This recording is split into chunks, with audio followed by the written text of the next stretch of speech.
Sermon of the Week, Sundial, based on the book 2 Kings. The doctor will see you now, Mrs. Jones. Thank you, nurse, Mrs. Jones replied. She entered the doctor's well-appointed office, noticing his diplomas on the wall to her right, and some pictures of what she perceived to be famous racehorses on her left. On his desk was a picture of what was no doubt his immediate family. Her husband sat down in the chair next to her, and they began the usual wait. She and the whole world knew doctors were never on time, but to her surprise there was a knock on the door, and the tall, handsome Dr. Smith entered the room, dressed in the usual white smock with red tie and white shirt. "Hello, sorry to keep you waiting. I presume this is your husband, Mr. Jones." He offered his hand, and with a firm shake greeted Mr. Jones, and then with a light shake Mrs. Jones, who he had seen multiple times in the past several years. "Hi, doctor. How did my latest test turns out?" Mrs. Jones said anxiously. "Let me look at your file here." He took a thick paper folder and as slowly as he could filed through the last few pages. Mrs. Jones sensed his delaying tactic but said nothing. Finally he closed the file. "I'm afraid that news is not as good as we had hoped." Mrs. Jones kept a straight face, but tears began to stream down it. Her husband bowed his head, folded his hands, and literally began to pray. Dr. Jones went on as matter-of-factly as he could. "Your latest PET scan done 2 days ago showed that the cancerous lesion in your liver has nearly doubled in size in..." He opened her chart for confirmation. "Yes, in 3 months it has doubled in size." "What about the biopsy?" she quizzed. "And several more lesions have shown up in your left lung, the side the breast cancer was on. And there is now one in the upper part of your right lung." He reclosed her chart. "What about the biopsy?" she again asked. He reopened her chart. "Here it is. The biopsy of your right axillary lymph node is also positive for adenocarcinoma." "Is that the same type of tumor I had in the left breast?" she asked. "I'm afraid so," Dr. Smith confirmed.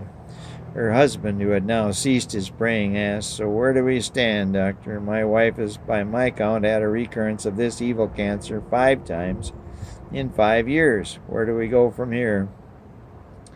Mrs. Jones got up again and began pacing around the small room, angry tears in her face. "It just isn't fair.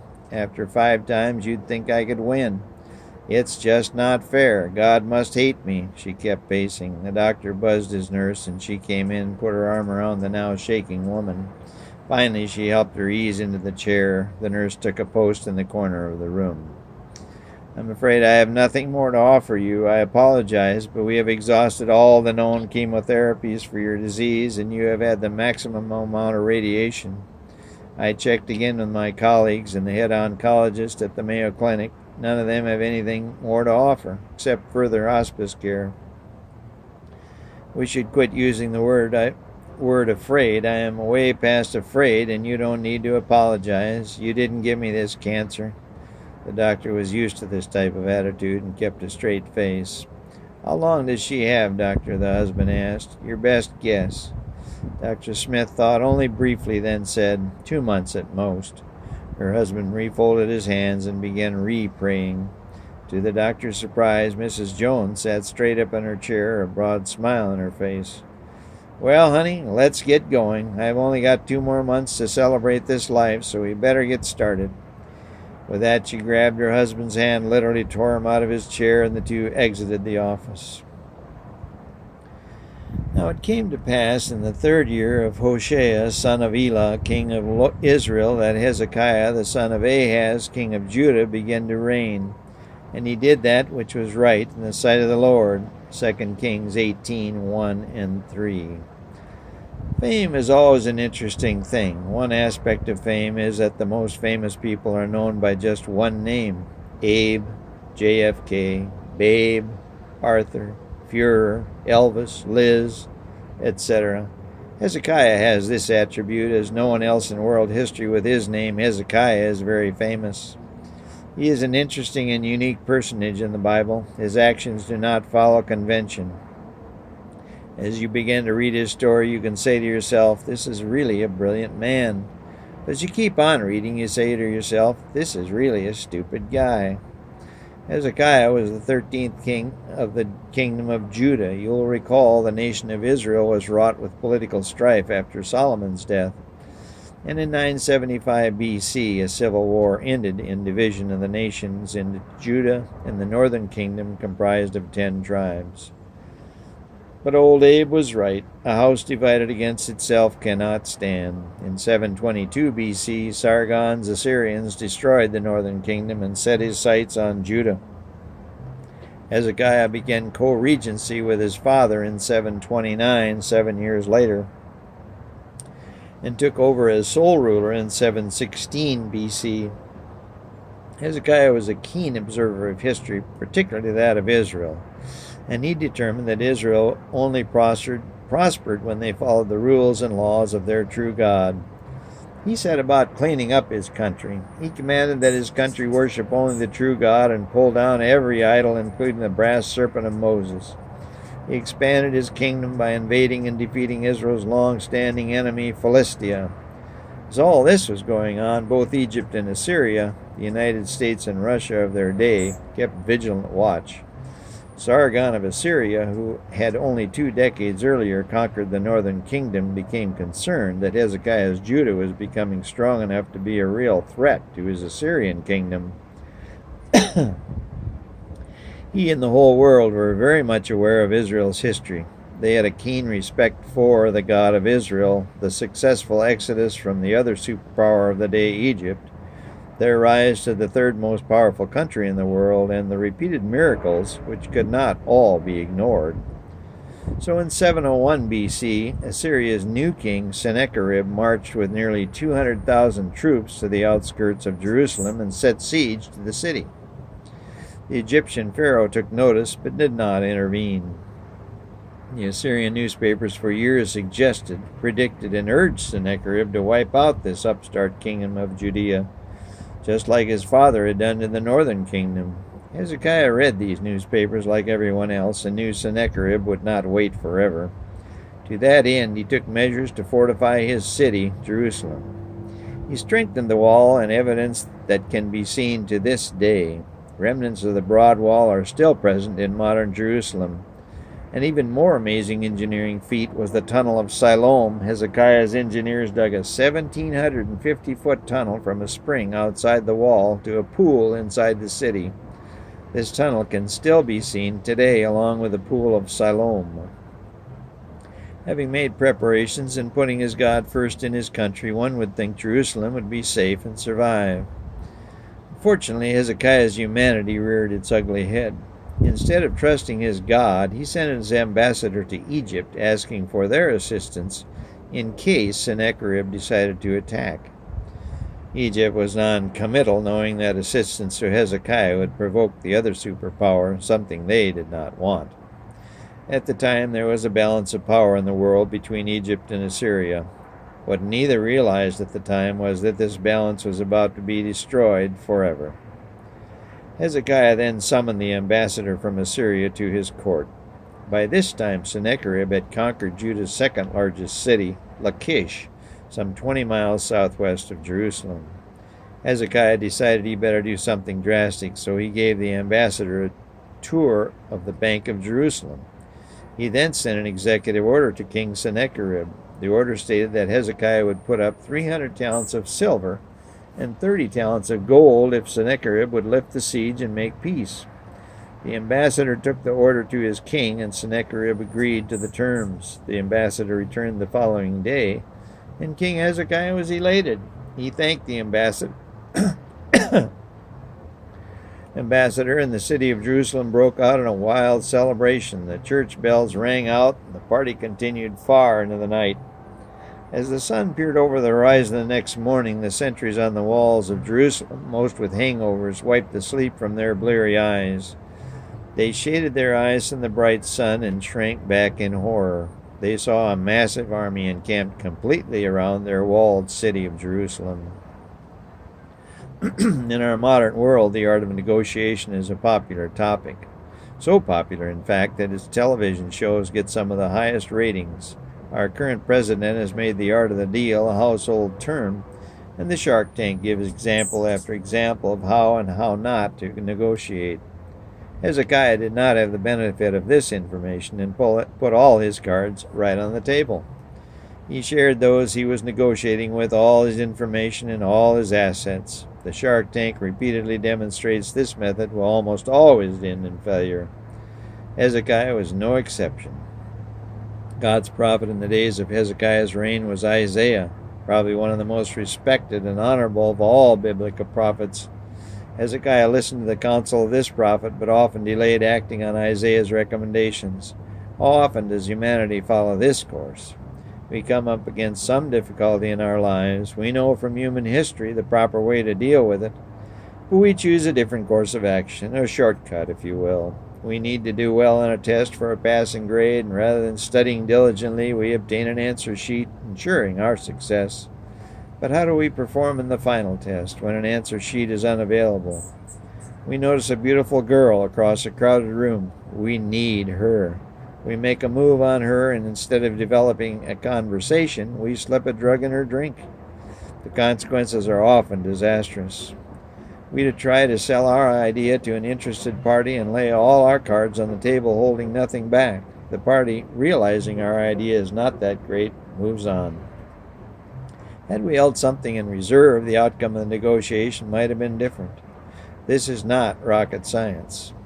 God and our God-given conscience tells us the proper way to proceed, yet more often than not, we think we are smarter than God, smarter than our conscience. Seldom is that the case. It started way back in heaven with Lucifer. He had the huge advantage of seeing all of God's creation, actions, and love, yet he thought he had a better idea. The consequences of that idea are staggering. If it had not been Lucifer, it would have been someone else, but the results would have been the same. We are not God. We are not gods. We were not made smarter than God. Yet, having been given the choice to think so, and all of us have and continue to do so, think about that. Hezekiah was considered a good king of Israel. 2 Chronicles 32:32 states the acts of Hezekiah and his goodness. Despite this, God tested his faith repeatedly. The most interesting of tests is revealed to us in 2 Kings 20.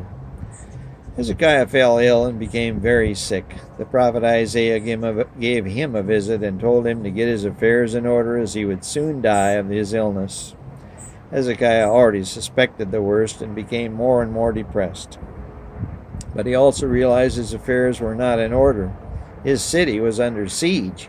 He had not named his successor, and he was unsure of his own destiny in the hereafter. But Hezekiah was an intelligent human being, and he began to think things through. He had worked hard as king of Judea. He had outlawed idol worship. He had kept the kingdom of Judea afloat by building a tunnel to provide water. He had, for the most part, followed Isaiah's recommendations, albeit often in a delayed fashion. He decided negotiation was in order. His confidence building, he decided to go negotiate with the Almighty himself. He knew that negotiating with God rarely was successful, but he forged ahead. I beseech thee, O Lord, remember now how I have walked before thee in truth and with a perfect heart, and have done that which is good in thy sight. And Hezekiah wept sore, 2 Kings 20:3. Hezekiah realized it would not work and knew his heart was not always perfect. To add to his negotiating, he cried to attempt to invoke his sympathy. Isaiah couldn't take all this insincerity and stormed out of Hezekiah's bedroom into the main living room. He found a comfortable chair to sit in, but soon felt someone tap him on the shoulder. The person whispered into his ear, I have heard thy prayer. I have seen thy tears. Behold, I will heal thee. Isaiah nearly fell off his chair. But he returned to Hezekiah's room and found him still babbling like a baby. He went over to him and said, King Hezekiah, God is going to heal you. God is going to heal you. Hezekiah wiped the tears from his eyes, but remained in disbelief. No, you're lying. You just want me to feel better. Look at me. I'm full of sores. I can't eat. I can't sleep. I won't last another day. No, King, he's going to heal you. I don't believe you. It's not possible for even the God of the universe to heal me. Yes, he is. I just heard from his angel. No, it can't be. I tell you what, Hezekiah said, warming to the possibility Isaiah might be telling the truth. Show me a sign. Yes, have God show me a sign that he will heal me. I bet you this gold ring he won't do it. He took a diamond-studded ruby ring off his emaciated finger and threw it on the floor. Isaiah went over and picked it up from the marble floor and slipped it on his own finger. It was a little tight, but it was beautiful, and Isaiah gave Hezekiah that wry smile of his. Your loss is my gain, he said. Well, what? Isaiah said, still admiring his new position. Where's the sign? Oh, yes, God said he will allow you to live 15 more years. The sign? What's the sign? Hezekiah said, slamming his now ringless hand down hard on the night table. He screeched in pain. Isaiah waited for him to settle down, then said, God says he will move the shadow on your sundial, the one you see out the window, 10 degrees. A pained look of disbelief came to Hezekiah's face. He cocked his head to what he thought was 10 degrees and said, Yeah, sure, and tomorrow morning Sennacherib's army will be gone from my walls. Come on, man. I may not be the smartest guy in Judea, but even I know that won't happen. If God moved that sundial shadow even 1 degree, we'd all fly off this planet into space. Voila, no more world. Isaiah picked up a big apple. He took a big bite out of it, and as he chewed, he said, No, he's going to move that dial. Which way? Hezekiah said sarcastically. Whichever way you want. Forward, backward, sideways, your choice, Isaiah said, happily chewing his apple and admiring his newfound wealth. Hezekiah's sarcasm was now abating. Well, if he moved it forward, yes, that would probably be pretty easy for God, wouldn't it? Isaiah kept chewing. But if he moved it back 10 degrees, that would be harder. He would not only change time, but wouldn't he have to change history also? That is, assuming he is able to keep all of us from flying off into space. The magnitude of the sign was not only sinking into Hezekiah's disease-racked brain, but also that of the now wealthy prophet. Hezekiah summoned his chief cabinet members from the adjacent Senate and told them of what God was about to do. Hezekiah wanted witnesses. All were now staring out the king's huge picture window at the sundial in the courtyard. It read 2 p.m. Within a few seconds, everyone could see the sundial's shadow inch backward. At first very slowly, but soon steadily. 1:59, 1:58, 1:57. Everyone held their breath for the first few seconds, and then they began to murmur and shake their heads. Some knelt to pray, but all the while Isaiah kept chewing his apple. Within 1 minute, the shadow of that sundial had moved steadily backward 10 degrees, and the sundial now read 1:20 p.m. in the afternoon. Everyone in the room was now in shock, save Isaiah and Hezekiah, the latter who was now dancing around in his bed and singing praise songs in his gravelly voice. What he did not realize was that those in the room were not the only witnesses to this miracle. Everyone in Jerusalem that owned a sundial also saw it. In fact, millions of people around the world also were witnesses. The roosters in China that had crowed at sunrise did so 40 minutes later as the sun re-rose. The Battle of the Plains of America went on for an extra 40 minutes. All around the world there was disruption. Time had not only stood still, God had wound the clock backwards, and the whole world stood up and noticed. But there were no reports of people or objects flying off into space. But the happiest guy in the whole world was King Hezekiah. He had been given 15 more years of life, and he was going to make the most of it. Isaiah just kept chewing his apple. Let's return to our heroine, Mrs. Jones. You'll remember she fought a 5-year battle with breast cancer and finally walked out of the doctor's office, being given 2 months to live, but she was determined to make the most of it. All treatments had failed her, so she had set a course to enjoy the little time remaining. But in the back of her mind, she decided to try one last thing.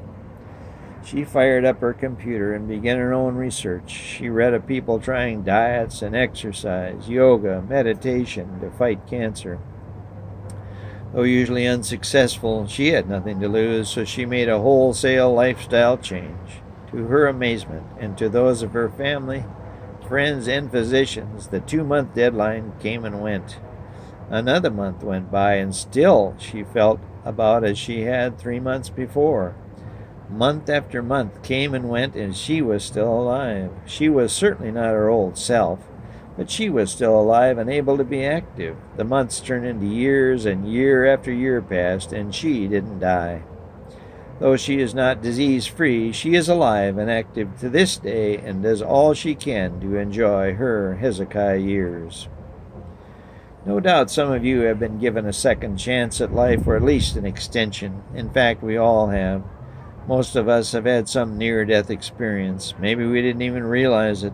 Maybe it was a childhood illness or a near accident in our car. Maybe it was eating that tainted food or not taking that ill-fated flight. Maybe it was not being killed in a military battle or escaping a fire. Regardless, we are all given life by God, and choice after choice. Those choices, right or wrong, may determine our fate, but more often than not, God gives us a second chance, or even a third or a fourth, or like cats, 9. He mercifully turns back the sundial for each of us so that we may gain a deeper faith in Him and share it with those around us.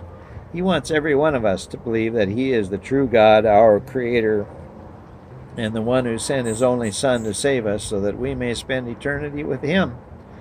Take a good look at your sundial. Take a good look at the clock on the wall, or the Rolex on your wrist, or the smartphone in your hand. God will turn back time for you anytime you ask Him. And when He does, use it for the good of all humanity, as good King Hezekiah did. Oh yes, there's one more chapter to this story. Not long after Hezekiah regained his health, God had one more surprise for him. The clock in his brain was 40 minutes off, and he found himself awakening 40 minutes earlier. This morning he awoke just as the sun was peeking over the horizon. He seemed wide awake, so he threw on his robe and took a short walk out to the city wall to see how his buddy, old Sennacherib, was doing. The guards atop his own wall were asleep as usual. He peered through a porthole used for a bowman, not wanting to be shot. He saw no movement on the ground below him. He watched for a while, and thinking it strange, moved to an open area and looked further. Finally, he grabbed a field glass and stared in belief at the ground below. Not only was there no movement, but there were dead bodies strewn all over the ground. He couldn't believe it, so he made his way to the south and the north, but all he could see were corpses everywhere. Finally, he woke his sleepy guard, and soon all he could see that the enemy was in fact entirely dead. It was later determined that 185,000, I repeat, 185,000 soldiers had simply perished overnight. In the aftermath, King Sennacherib returned home to Assyria and was assassinated by his son.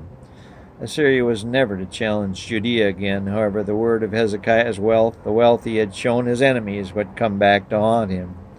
Babylon and King Nebuchadnezzar could not ignore this temptation, and would return exactly 100 years later, after good King Hezekiah's death, in the time of Daniel, to claim the riches of Hezekiah, the kingdom of Judea, and the greatest prize of all, the city of Jerusalem.